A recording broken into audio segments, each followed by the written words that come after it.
7 years after Julie Williams and Lollie Winans were murdered in the backcountry of Shenandoah National Park, the case that once promised answers was finally headed toward trial.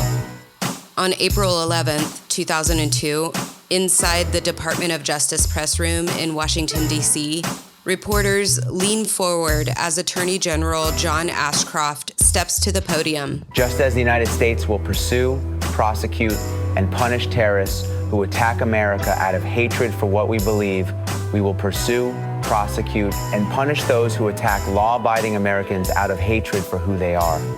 It was a historic announcement, one of the first times the federal government had used the 1994 hate crime statute to charge a murder based on sexual orientation. The defendant was Darrell David Rice. To federal prosecutors, Rice was the man who fit the pattern, a man who was angry, impulsive, and was already serving an 11-year sentence for assaulting cyclist Yvonne Malbasha in the same park within a year of Julie and Lollie's murders. Yvonne's experience was the catalyst for investigators to start looking at Rice in the first place. In an interview with the Times Recorder in 2002, Yvonne recalled how close she came to being killed that day. He drove at me 3 times and kept coming back, swearing and laughing. He wanted to break me. She remembered the truck swerving across the yellow line, gravel spitting beneath its tires, and the sound of his laughter mocking her as she pedaled for her life. When Rice was caught, he told investigators he wanted to kill women for the fun of it. Those words and that violence would follow him into the Shenandoah case. This is Sequestered Season 3, The Shenandoah Park Murders, Episode 4, The Case Unravels.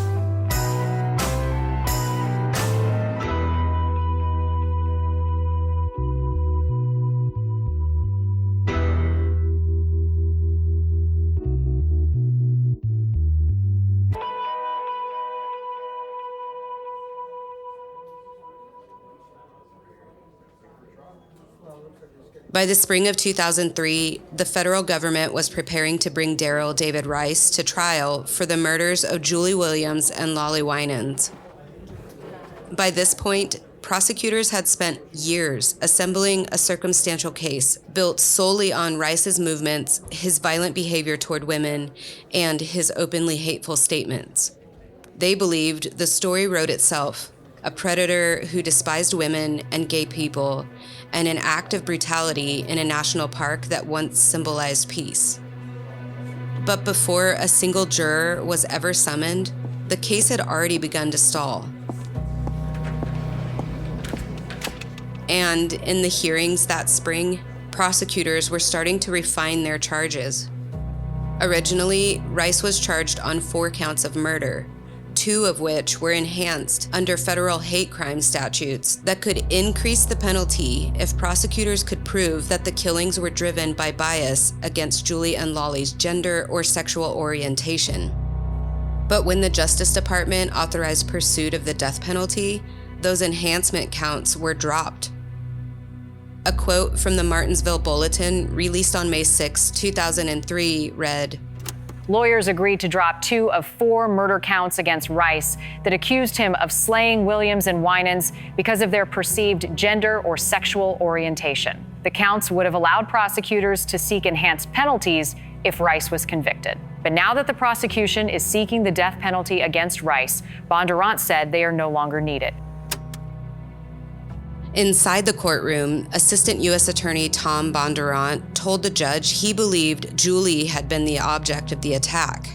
Her personal belongings were still missing: her watch, a ring, a small camera she'd carried into the park.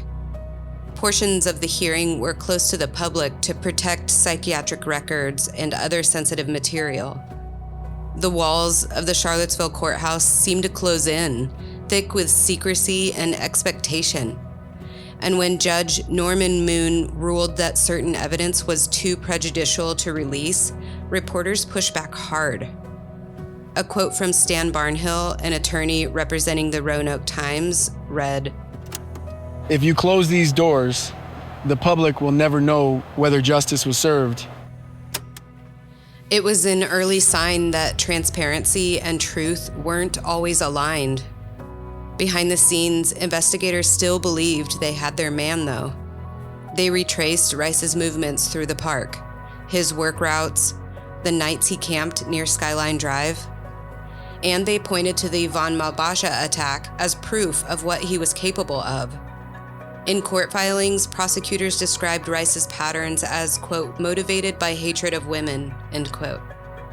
For them, it was the through line that tied the 1997 assault to the 1996 murders. But not everyone agreed the connection was solid. The defense argued that the government's case relied on behavior and ideology, on what Rice might do, but they had no proof that he actually did anything. And as the trial approached, their point would soon find support in something more tangible than words. That's when the DNA came in.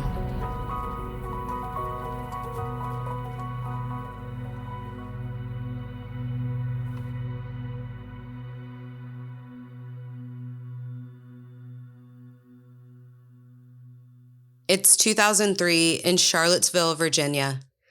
Inside the courthouse, while the case against Darrell David Rice drags forward, something new landed on the judge's desk. Manila folders, including chain of custody logs and sealed envelopes from the FBI lab in Quantico. Inside held the latest forensic report. For years, prosecution leaned on Rice's behavior in their charges against him. But now they had science to give them facts. Using YSTR analysis, a method that isolates male DNA from even the smallest trace, the FBI had retested the hair and fiber fragments that were collected from the duct tape and the clothing found near the women's tent. The news hit outlets across the country. Federal prosecutors acknowledged today that recently completed DNA tests do not match defendant Darrell David Rice, but rather an unknown male. For 7 years, prosecutors told a story they believed in. But now the evidence was telling another, one where the killer was still out there.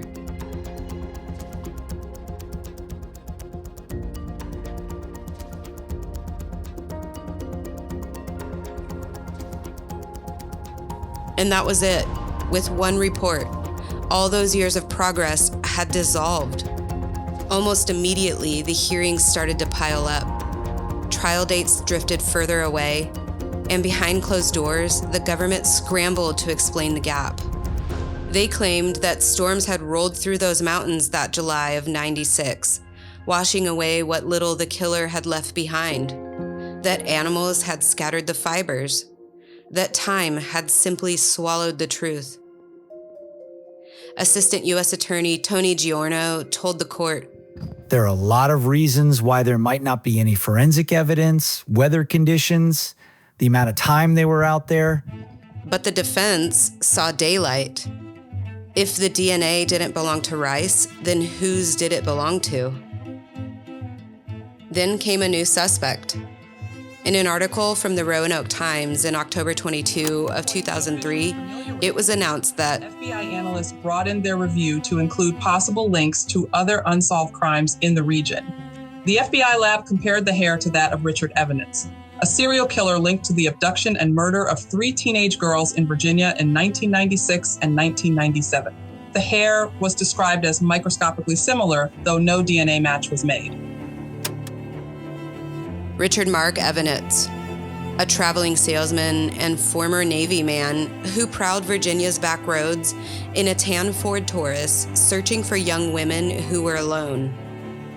Between 1996 and 1997, he had abducted, raped, and murdered 3 teenage girls.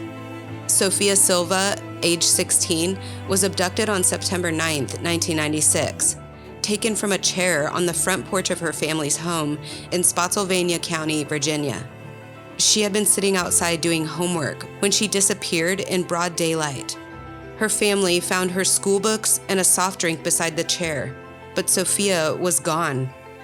A month later, on October 19th, her body was discovered wrapped in a blanket and submerged in a creek off of State Route 3 in King George County, almost 40 miles away. Kristen Lisk, 15, and her little sister Katie, just 12, were abducted on the afternoon of May 1st, 1997, from the driveway of their family's home in Spotsylvania County, Virginia, just a few miles from where Sophia Silva had vanished the year before. Their father, Ron Lisk, came home from work to find the front door open, the girls' book bags and shoes inside, and their dog wandering loose in the yard. Within hours, law enforcement agencies across Virginia were searching for the sisters.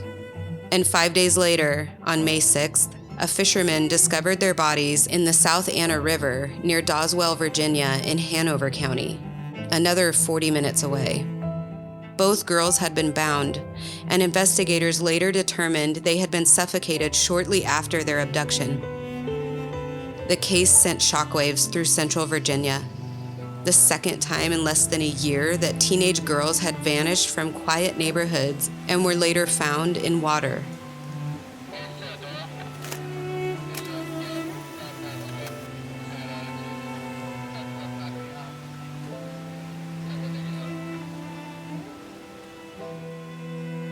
For 5 years, Evanets moved freely between Virginia, South Carolina, and Florida, changing jobs, apartments, and names. His crimes stopped only when one of his intended victims fought back. In June of 2002, a 15-year-old girl was abducted from Columbia, South Carolina. Evanets took her to his apartment in Orange Park, Florida, where he assaulted and restrained her through the night. The next morning, while he was at work, she managed to escape and went straight to police. Investigators moved quickly. They identified Evanets and closed in on his apartment. But before they could reach him, he fled in his car, leading officers on a high-speed chase through several North Florida counties. The pursuit ended in a parking lot near his apartment complex, where Evanets barricaded himself inside his car and took his own life. He couldn't be charged, but the parallels were chilling. The bindings, the isolation, the way his victims were found in water, and the timing. His known crimes especially had overlapped with the summer that Julie and Lollie were found in Shenandoah. For Rice's defense team, this new information was seismic, a direct challenge to the case built against him, and evidence that the true killer might have been hiding in plain sight. A quote from a Johnson City Press article read, Defense attorneys say the FBI's hair analysis raises serious doubts about whether prosecutors have charged the right man. Prosecutors were quick to downplay the finding. Microscopically similar, they said, wasn't proof, only a coincidence, and one that didn't change their belief in Rice's guilt. They argued that every piece of evidence, every interview, every mile of Skyline Drive still pointed back to him. But for the families who had spent 7 years trapped in uncertainty, coincidence wasn't good enough. They wanted answers grounded in science, not speculation. And for the first time since the indictment, the story that had once felt so certain was beginning to fracture. In an interview, Tom and Patsy Williams told the St. Cloud Times they were, quote, frustrated but hopeful. Tom sharing, "We just want the truth. We want the right person held accountable." By late 2003, though, the courtroom had grown quiet. Reporters lost their front row seats to delay after delay. And inside the Justice Department, confidence in the case had started to waver. By the end of that year, the case felt fragile. Certainty was gone, replaced by questions that no one dared to say out loud. Questions like, was Rice actually guilty? Or had they just spent the last 7 years chasing the wrong man? After the break, the DOJ speaks and everything changes.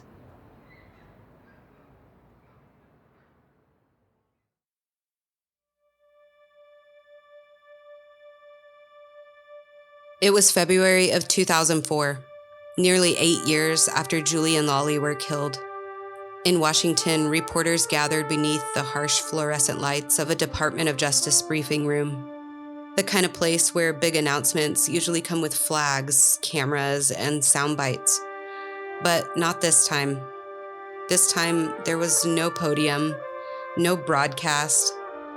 It was just a handful of journalists waiting as a one-page statement was quietly passed down the line. The statement read, "The Department of Justice has an obligation to ensure that decisions in all capital cases are made fairly and supported by the evidence. With that responsibility in mind, the department today directed prosecutors in Western Virginia to withdraw the government's intention to seek the death penalty in the case of U.S. versus Darrell David Rice. Additional investigation into these murders since the time of this indictment has yielded evidence that makes the current prosecution of this matter as a capital case inappropriate at this time. When justice demands that the government reevaluate previous prosecutorial decisions in light of changes in the weight of evidence, including decisions regarding the death penalty, we do so routinely. The law must be applied evenly and consistently to ensure confidence in the administration of justice. Accordingly, the United States will move to dismiss the indictment in this case." 2 months later, the charges against Darrell David Rice had been entirely dismissed. Federal prosecutors dropped charges against Darrell Rice shortly before he was to face capital charges for 2 murders in Shenandoah National Park. New forensic evidence cast doubt on the case against Rice. For Tom and Patsy Williams, for Lollie's family, and for everyone who had followed this case for years, this ending was an absolute gut punch. They had sat through countless hearings, marked every postponement, and held on to hope that the next headline would finally read guilty. Instead, it said dismissed. In a single decision, 8 years of work, thousands of pages of evidence were gone. There would be no trial, no verdict, just a void where answers should have been. Despite the ongoing search for answers, Tom does have a strong belief on who's behind the horrific crime. To this day, Darrell David Rice is the primary suspect. There seemed to be a case breakthrough when authorities announced charges of capital murder against Darrell David Rice back in 2002. However, those charges were later dropped when hairs at the scene ended up matching a different person. Still, Tom believes Rice is likely the man who's responsible. I do believe that had it not been a capital murder case, that he'd be convicted and put away now. That's how strongly I feel that he's a murderer. But let me say this, no one has been exonerated in this case. And so our aperture is wide open. We are looking at anyone that had any relationship to the events on the Shenandoah 20 years ago that took the lives of these 2 ladies. Before the charges were dropped, prosecutors said that Rice targeted Williams and Winans because of his hate of women and homosexuals. The FBI won't comment on specific suspects now, but the case is still being investigated as a hate crime. There's certainly some indication that they were targeted sort of pursuant to a hatred of their lifestyle or their choices. And that is something that was certainly covered in that press conference, and I think that's certainly how we still scope the case. The dismissal didn't end anything. Rice returned to finish his sentence for the attack on Yvonne Malbasha, and when he was eventually released in 2007, his name still followed every headline. Accused, once charged, never cleared. It's been over 20 years since St. Cloud native Julie Williams and Lollie Winans of Unity, Maine were found murdered in the Virginia park. The FBI is still looking for tips to find who's responsible. We're using this opportunity, the 20-year anniversary, to let folks know that the case is still a pending FBI investigation, and we are looking for leads. We're looking for new evidence. There's somebody that knows something, and hopefully some relationship will change and somebody out there will feel the guilt or come forward to do the right thing. Despite the ongoing search for answers, Tom Williams said he still believed Rice was responsible. Over the years, his name would resurface for various reasons: probation violations, quiet hearings, short news flashes. Then, in the summer of 2024, nearly 28 years after Julie and Lollie's deaths, the name Darrell David Rice surfaced one last time. In a July 8, 2024 article, Investigative reporter Courtney Stewart, host of Charlottesville Right Now, wrote, "The man long considered the prime suspect in the 1996 murders of 2 women in Shenandoah National Park has died just 2 weeks after a DNA match cleared him of the crime." In news first reported by Missouri news outlet KTTN.com, Darrell D. Rice was killed just before 10 p.m. on July 5th when he was struck by a vehicle while riding a bike on a rural highway in Sheridan County, Missouri. Rice, 56, was airlifted to a hospital where he was declared dead. Stewart went on to report that Rice's longtime attorney, Jerry Zirkin, and legal advocate, Deirdre Enright, had condemned the years of pursuit that followed him, even as the evidence shifted away. Zirkin was quoted in the article saying, "The clearer Darrell's innocence became, the greater became the government's commitment to prove him guilty." According to Sheridan County Sheriff Eric Billups, deputies had been on their way to contact Rice after multiple reports had come in of a man cycling in traffic along Route 24. Minutes later, the call changed from concern to fatality.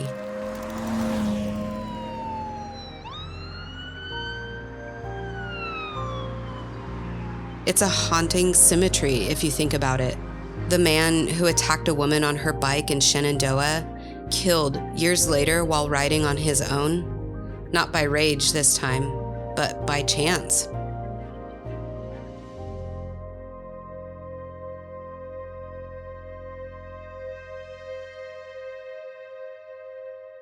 With Rice's death, one chapter of this story ended. But the truth, finally confirmed by DNA, was only beginning to surface. For nearly 3 decades, this case had lived in limbo, passed between agencies, reshuffled through cold case units, weighed down by time and doubt. The evidence had been boxed, tested, retested, and for years it told the same story. No match. Until now. Federal investigators were running a new round of testing through an advanced DNA database, and from that process, a single name emerged. Not Rice, not Evanetz, someone else entirely. The result rewrote decades of certainty, because the DNA didn't just belong to anyone. It belonged to a man with a long and violent past, someone already known to law enforcement. And the discovery would force investigators and the people of Virginia to revisit what had been buried for years. The truth is finally coming to the surface, and what it reveals might be harder to hear than any of us expected. Sequestered is created by Sarah Reed and Andrea Clyde, hosted and produced by Sarah, written and researched together. Theme music by Night Owl, and original music by Andrew Golden. You can hear his full song, Shenandoah, through the link in our show notes.